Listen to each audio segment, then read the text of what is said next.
ભાવુભા બાપુએ 17 ખૂન કર્યા અને પછી એમ થયું કે આ તો આપણે મરી તો જાવું જ છે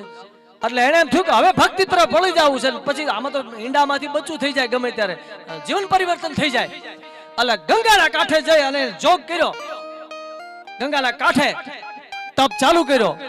18 વર્ષ સુધી એક જ કટકો આડરો અને તટ ગંગામાં જાય તો માનવીયા કુળની માય પછી ભૂતને હર જાય ભાગીરથી આવી પવિત્ર ગંગાનો કાંઠો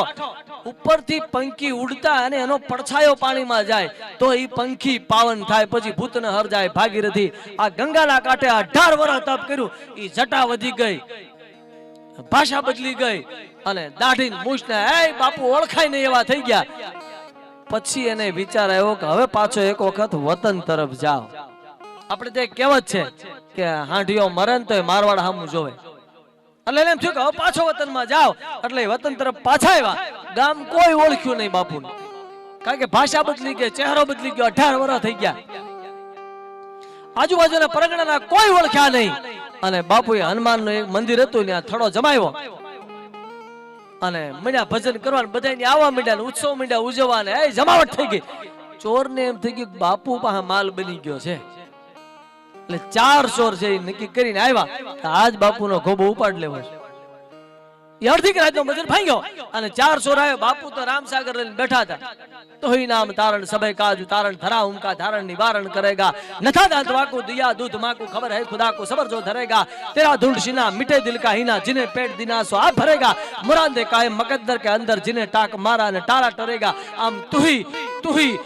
नो तार लागी गयो तो आंख मांथी आवड़ा जाए आवड़ा तार ऊपर पड़े रामसागर में ने तार ऊपर टेरवा पड़े अने फुवारा छूटे बापू भजन करता था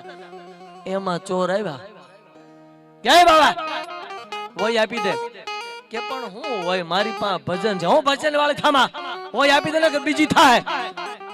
ઓ બીજી થાય એમ કીધું ફરીવાર પાછું કીધું ઓય આપી દે ને કે બીજી થાય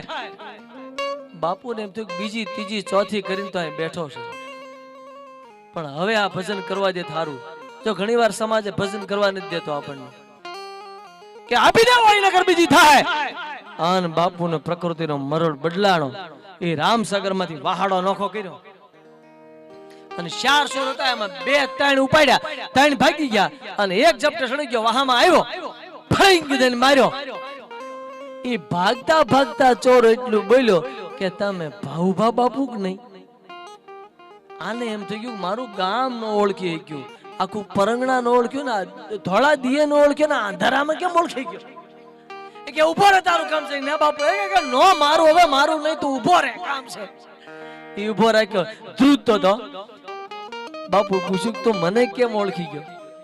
એ કે બાપુ 20 વર્ષ પહેલા તમે જે મને થપાટ મારી હતી અને જે જણનાટી બોલી હતી ને એવી જણનાટી આજ બોલી એટલે લાગ્યું કે આ ઘા ભાવુભા બાપુનો જ હોય ઉતરે ને એનામ ચિત્ર મહાવત જોગર સીજ ચડ્યો બદલાઈ નહીં બૂટ બિલોરી તણો જન્મતાની સાથ જડ્યો દિલ સોચ કવિ દલપત કહે જાતિ સ્વભાવ પીડ્યો